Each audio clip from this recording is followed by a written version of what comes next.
राजसीत भीष्म को नाम विदर्भाधिपतिर्महान् तस्य पंचाभवन पुत्रा कन्यैका च वरानना।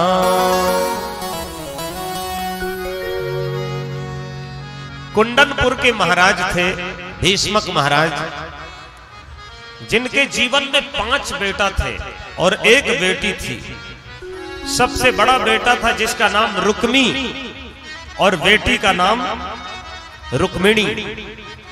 भीष्मक महाराज के जीवन में कोई बेटी नहीं थी, बहुत तप किया, लेकिन एक दिन सरोवर में समुद्र में गए और एक कमल के पुष्प में ये बेटी, नन्ही सी बेटी मिल गई और इसी बेटी को लेकर के गए, अपने धर्मपत्नी को प्रदान कर दिया।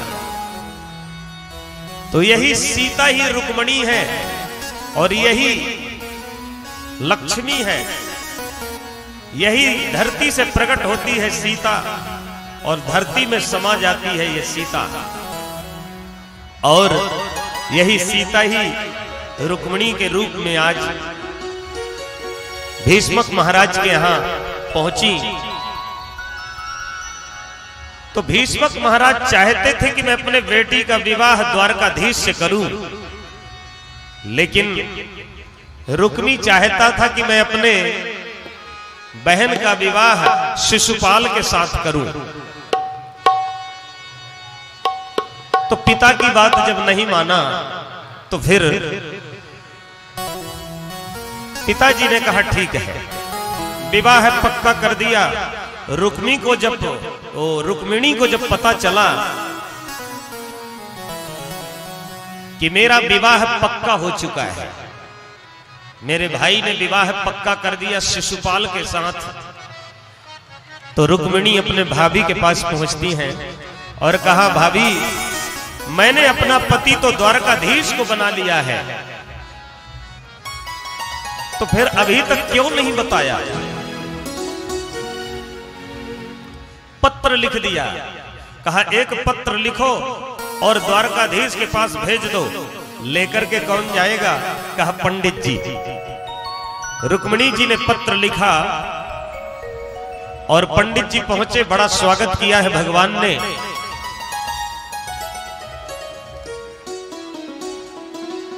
और पहले तो पंडित जी को खूब भोजन कराया, स्वागत किया। इसके बाद भगवान चरण दबाने लगे, फिर पूछा अब बताइए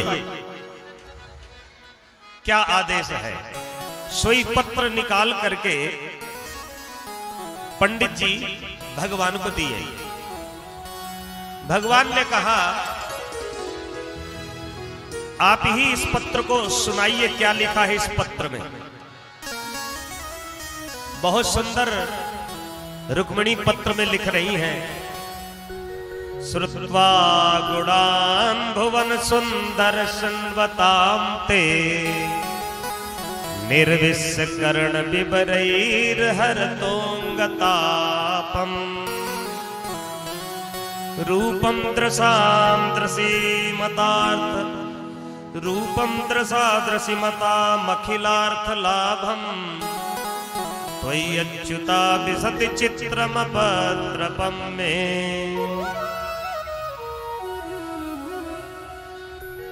सुंदर पत्र लिख दिया। श्रुत्वा गुणान, रुक्मिणी जी ने पत्र में लिख दिया कि हे प्रभु, जब से मैंने आपके बारे में सुना है संतों के द्वारा, तब से मैंने आपके चित्र को अपने हृदय में अंकित कर लिया है, चित्र में चिपका लिया है आपके चित्र को। आप सोचोगे कि कहां मिलेंगे, लेकिन हमारे राजघराने का नियम है कि जब कन्या का विवाह होता है तो अंबिका देवी जाती है पूजा करने के लिए, आप वहीं आइए, वहीं से मेरा वरण करके ले जाइए। रुक्मिणी जी अंबिका मंदिर में पूजन करने के लिए गई और प्रार्थना किया अंबिका भगवती से, नमस्ते त्वांबिके भीक्षणम स्वसंतान युतां शिवां भूयात् पतिर्मे भगवान भगवान कृष्णस्तदनुमोदता।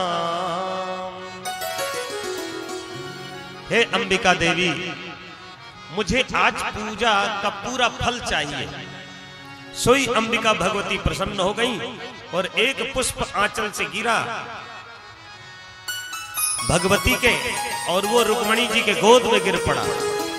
रुक्मणी जी को विश्वास हो गया। बाम अंग फड़कन लगे। जब स्त्रियों का बाम अंग फड़के तो समझ जाना चाहिए कि कोई शुभ काम होने वाला है। अब तो जैसे ही पत्र में सब कुछ लिख दिया था, ठाकुर जी बारात लेकर के पहुंचे। 10,000 सिपाही लगे हुए थे। 10,000 सिपाही। उस भीड़ में जब भगवान पहुंच रहे हैं अंबिका मंदिर में, जो सिपाही देखते सोई पागल हो जाते। अरे भैया देखो देखो कितना सुंदर है। एक ने कहा तूने क्या देखा, जरा इसके चरण पादुका को देखो। एक ने कहा तूने क्या देखा, जरा इसके बांसुरी को देखो, और जब बजाता होगा तो कितनी सुंदर बजती होगी। एक ने कहा जरा इसके रथ को देखो। सब देख देख करके पागल हो रहे हैं। इतने में भगवान रुक्मणी जी के हाथ को पकड़ा और लेकर के चलने लगे। एक ने कहा भैया कितनी सुंदर जुगल जोड़ी झांकी है।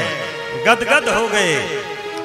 आज तक ऐसी झांकी हमारे कुंदनपुर में नहीं आई। कितनी सुंदर झांकी। इतने में ठाकुर जी रुक्मणी जी के हाथ को पकड़ करके लेकर के आगे बढ़े, और जैसे आगे बढ़े तो एक ने कहा भैया कितनी सुंदर चाल है, कितना आराम से जा रहा है, कितनी सुंदर ये जुगल जोड़ी की झांकी है। इतने में भगवान रथ को दौड़ाया। जब रथ को दौड़ाया तो एक ने कहा भैया हम यहां क्या कर रहे थे। एक ने कहा रुक्मणी जी के सुरक्षा में।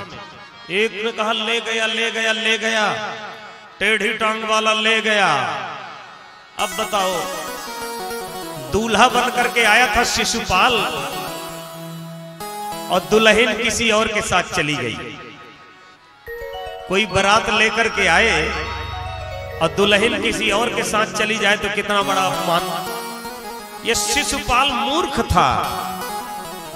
जगत जननी जगदम्बा रुक्मिणी है, तो जगत जननी जगदम्बा का विवाह जगत पिता के साथ होगा, द्वारकाधीश के साथ होगा।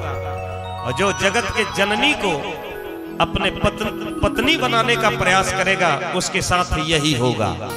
इस प्रकार से रुक्मणी जी का दर्शन करना आ रही है रुक्मणी जी। तो ठाकुर जी की छटा बड़ी प्यारी है।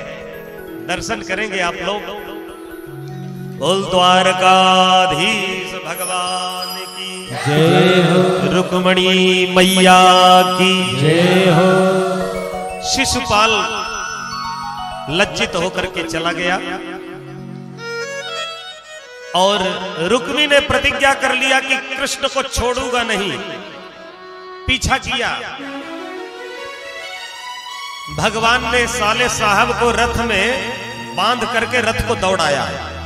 बलराम जी पहुंचे और कहा कि कन्हैया अब रिश्तेदारी हो गई है, ये क्या कर रहे हो। तो बलराम के कहने से साले साहब को रुक्मी को छोड़ा और बड़े धूमधाम से ठाकुर जी का विवाह होने लगा।